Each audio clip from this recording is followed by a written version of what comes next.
like to ask Rabbi Shafier to share with us a short but very powerful message. Please give your attention to Rabbi Shafier.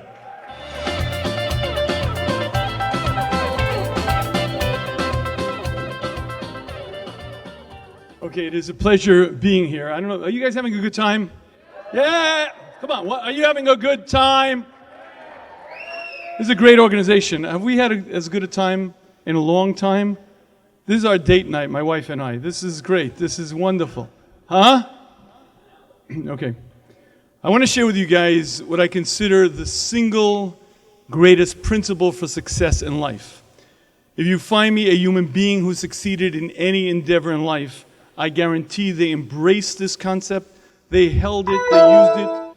And if you find me a person with all of the talents, all of the abilities, but they didn't fully embrace this concept, I guarantee they didn't become a fraction of who they could have been.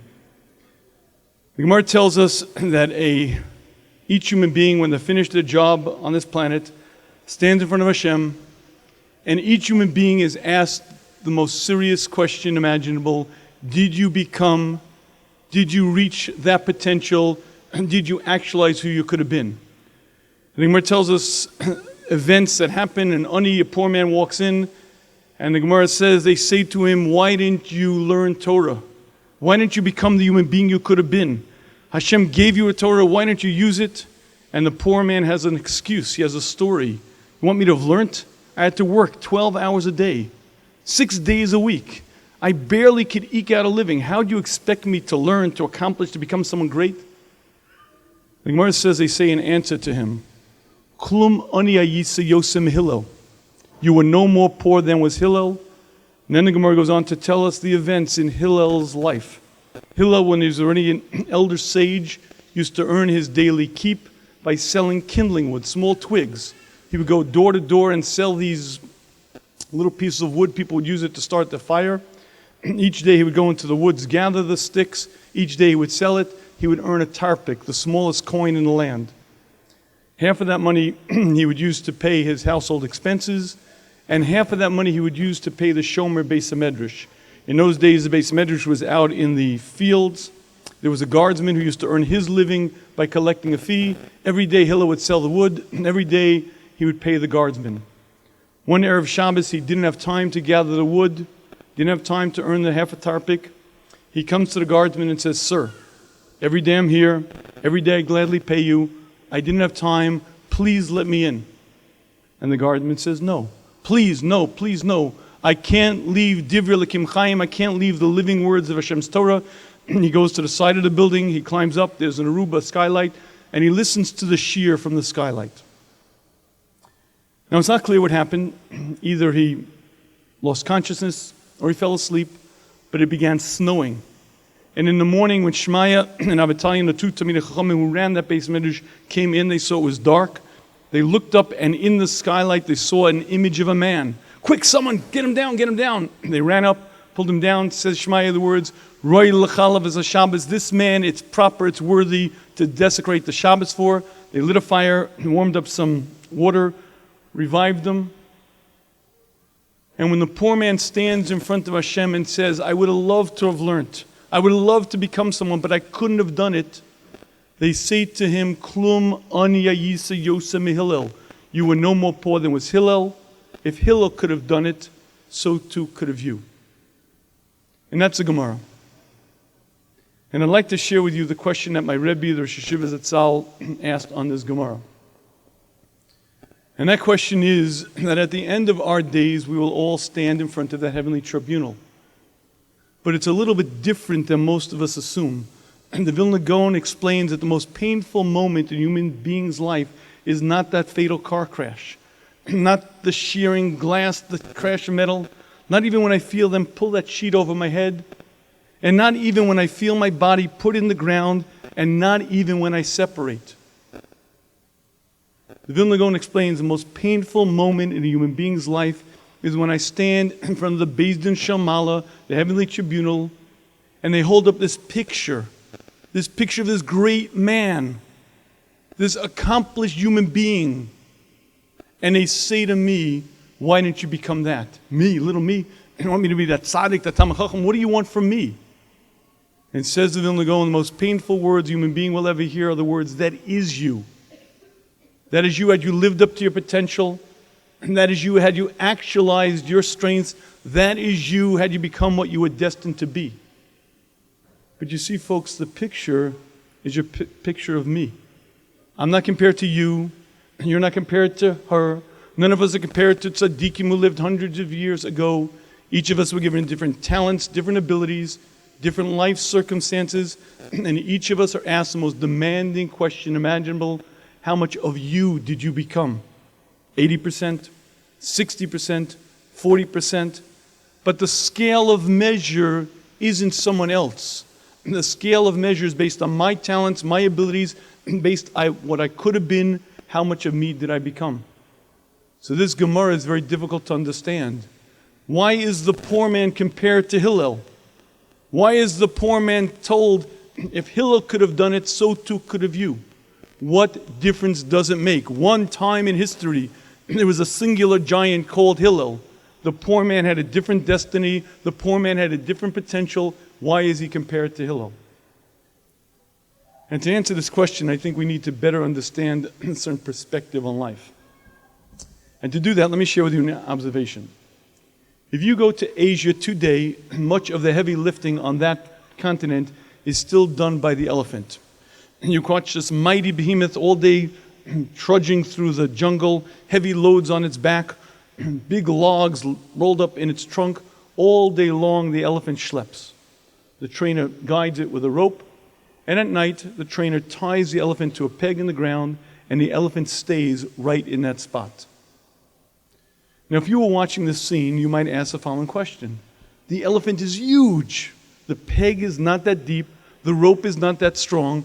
Why doesn't the elephant just escape, go into the jungle, forage, go do what it wants? And the answer is that the elephant can't escape. Why? Because when the elephant's born, it weighs about 250 pounds, and the trainer ties the baby elephant to the peg in the ground. And the baby elephant tries to escape. It tries once, it tries again, it tries for a week, it tries for a month, but it can't do it.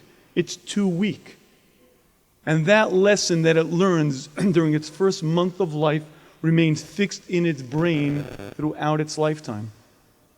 And even when the elephant becomes fully mature, when it weighs 14,000 pounds, when it can plow through a cement wall like it's paper, it remains rooted to that spot in the ground because in its limited understanding, the rope is too thick, the peg is too deep. And I believe that that's an apt parable. Many, many people that you will meet in life do not become a fraction of what they could have been. Not because they don't have talent, not because they don't have ability, but because they have limiting beliefs. Powerful glass ceilings that hold them down. And like that mighty elephant who has so much strength, but in its mind can't do it, many, many people are limited by their self-beliefs.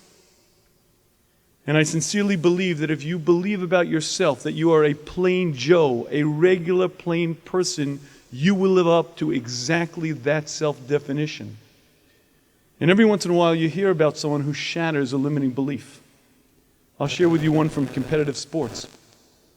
For almost 100 years, there was a record in competitive sports that was considered unbreakable. No human being had ever run a mile in under 4 minutes. But you have to understand that this was an international cause célèbre. Every single country put out their best athletes. Each country tried to send out their best, and no one could do it. In 1912, Pablo Nuru of Sweden ran the mile in 4 minutes and 10 seconds. Gunga Hag from Sweden ran it in 4 minutes, 8 seconds 12 years later. Roger Carpenter, American fellow in 36, ran it in 4 minutes and 6 seconds, but no one could break that 4-minute mark. And it became an accepted medical fact. No human being could do it. In fact, doctors offered all kinds of theories. Man's skeletal structure's all wrong. He creates too much wind resistance. It became accepted that no human being could run a mile in under 4 minutes. In fact, one Australian fellow, John Landy, ran the mile in 4 minutes and 2 seconds 4 times in a row. He said the words, "It's a brick wall, it can't be penetrated." May 5th, 1956, Roger Bannister ran the mile in under 4 minutes. That untouchable, unbreakable record He broke it, and he ran the mile in under 4 minutes. Oddly enough, 47 days later, John Landy, the Australian fellow, 4 minutes and 2 seconds, ran the mile faster than did Roger Bannister. But even stranger still, by the end of that year, 32 other runners had run the mile in under 4 minutes. But nothing changed. They didn't change diet, they didn't change running shoes, they didn't change technique. The only thing that changed was Roger Bannister took something from the realm of impossible and he proved it was possible. Then John Landy could, then 32 other runners. Now any decent track star runs the mile in under 4 minutes. But it took one human being to shatter that myth, to break through that glass ceiling, to prove that it could be done, then anyone could follow suit. But it's not just in competitive sports and international issues that you see glass ceilings. I'll share with you an example much closer to home. In 1997, in Tallahassee, Florida, a young boy was involved in a car accident. The ambulances came rushing to the scene.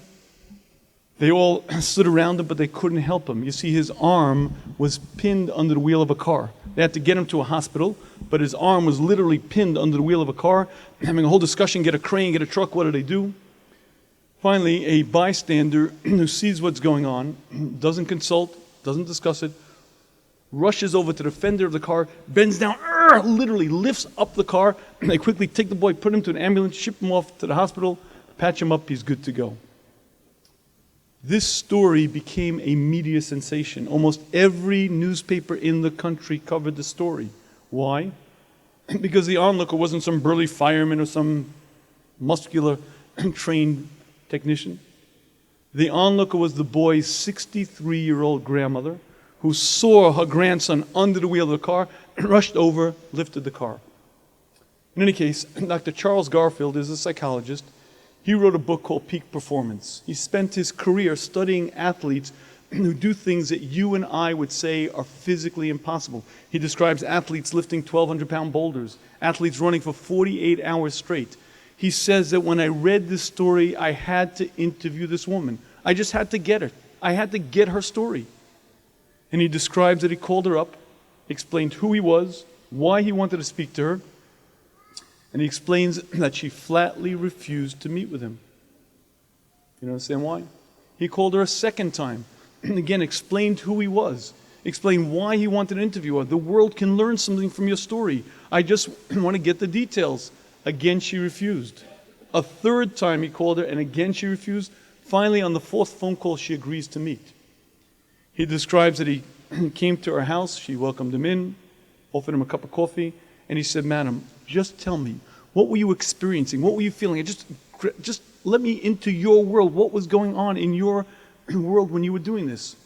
And he says she was very graphic and very clearly descriptive.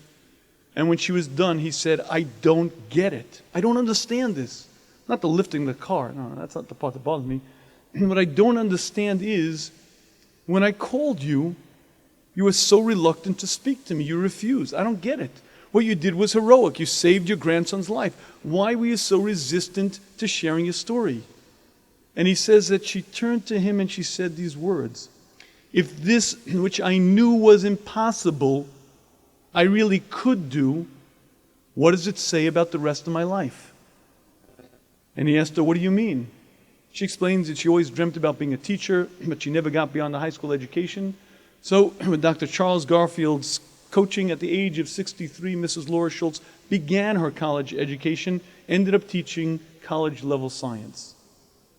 But here's the punchline. You and I know that in the real world, grandmas don't lift cars. In the world that we live in, the boys stay stuck until they get a crane, until they get a truck, because grandmas can't do that. Until a grandmother sees that it's her grandson. Until she sees that if she doesn't do it, it won't happen. She rushes over, taps energy she never dreamt she has, marshals strength she couldn't believe she could ever do, and accomplishes that which she always thought was impossible. She shatters that limiting belief. My Rebbe, Shiva Zatzal, Rabbi Leibowitz, explained this Gemara in that way. Do you know what it means that Hillel obligates the poor person? The poor man is not compared to Hillel. The poor man isn't asked, "Why didn't you become Hillel?" The poor man is asked, why didn't you use Hillel as a hero? Why didn't you put him up on your mantelpiece and say the words, if he could do it, so too can I? Hillel reached his potential. He should have been your icon. He should have been your hero. He broke that limiting belief, the Roger Bannister of your generation. Why didn't you use him as a hero? And my Rebbe explained this Gemara that way. And this, I believe, is one of those great life principles, that if you want to accomplish, you have to set lofty goals. You have to demand of yourself, and you have to have heroes. People who are better than you, people who are more skilled, and it could be in many different areas. You put them up in your mind's eye and you say the words, wait a minute, they walk the same planet I do, breathe the same air I do. If they became what they could be, I too can learn from them, and you set goals. EMET organization is a fantastic organization. I've got to watch Rabbi Rutenberg and later on Rabbi Kraft when he joined, because I was involved to some extent years and years ago, to watch the growth of the organization and to watch the growth of the people involved is incredible. What they offer, what they give, and what I've experienced just on this Shabbos. We were given a Torah which is the ultimate guideline, the ultimate guide for spiritual self-perfection, but you have to demand of yourself. You have to set lofty goals. The theme of this weekend really is about couples, about relationships. There too you have to set goals, but more than anything else you have to know we were given the Torah as a system for growth. Hashem wants our success. Hashem only wants us to thrive, and the Torah is the spiritual nourishment. It's the guidebook. When you attach yourself to it, you grow, you accomplish, but you need leaders, you need teachers, you need heroes. Being a part of this organization affords you just that thing, whether it be rabbis, rebbitzins, leaders, mentors, and ladies and gentlemen, it's in many different areas in life. You have to have heroes, you have to have goals, you have to set your sights high, and you have to demand of yourself. And I want to close with one observation. What happens when you really set goals? What happens when you set demanding real goals, put them in writing, and reach 80% of them, even 60% of them? Would you like to know what happens? It was 1944 when Barnum and Bailey parked the trucks outside of Hartford, Connecticut. In those days, they used to take the circus from town to town, first by rail, then by truck. And they would park the truck, and then they would take out this huge tent. They'd erect this very, very large tent, and under that tent would be the 3 rings set up for the circus. In those days, they used to coat the tent with paraffin. Paraffin, as you know, is water repellent, but it's also highly flammable. In any case, the tent was up, the show was on, and somehow the tent itself caught fire. Screaming, yelling, people running, pandemonium. 121 people died in that fire. They finally put out the fire. The circus crew was getting back together what was left, and the trainer discovered that the elephants were gone.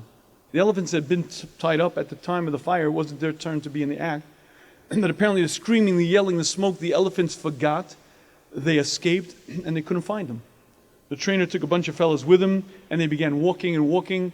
About a mile down in the meadow, they found this small herd of elephants. The trainer took one, the other fellows took one. They each walked the elephants back to the circus ground. The trainer describes, as soon as he got back, he tied each elephant down. No sooner did he tie down the elephant than the elephants walked away. He tied them again, and they walked away. You see, in the smoke, the fire, the pandemonium, the elephants forgot. And what they learned at that moment was that the peg is not deep enough, the rope isn't strong enough, and that elephant could never be tied to that peg again. Barnum and Bailey had to retire that entire herd of elephants, bring in a whole new herd, because once the elephant learned the lesson, it couldn't be tied again. When you set a goal, a demanding real goal of yourself, and you reach 80% of it, 60% of it, there's wind in your sails, there's a sense of empowerment. I can change, I can grow. And that is arguably the most beautiful experience that you as a human being will ever have. Why is that the most beautiful experience? Because that's what your Creator put you on the planet to do. Hashem created us in an imperfect state and gave us a Torah as a guidebook to perfect ourselves, put us on this planet and said, grow, accomplish, reach your potential. But you only grow when you demand of yourself. You only grow when you set lofty goals. When you come to a weekend like this and you hear lectures about improving your relationship, improving your shalom bayis, and you set demanding goals on yourself, some very difficult goals like going out once a week. Oh, that's too much. Once every 2 weeks, okay. But when you set really demanding goals on yourself and you actualize them and you reach them, you begin growing, you begin changing, you begin realizing I'm not mired to anyone else's version of me. You set higher goals and higher goals, you change the trajectory of your life, you become a different human being. I want to give you all as I would say, Yashakayach, but a chizuk, chazaka baruch. It's a beautiful organization, it was a beautiful weekend. I hope you'll join us tomorrow in my lecture and the other lectures. Thank you very much.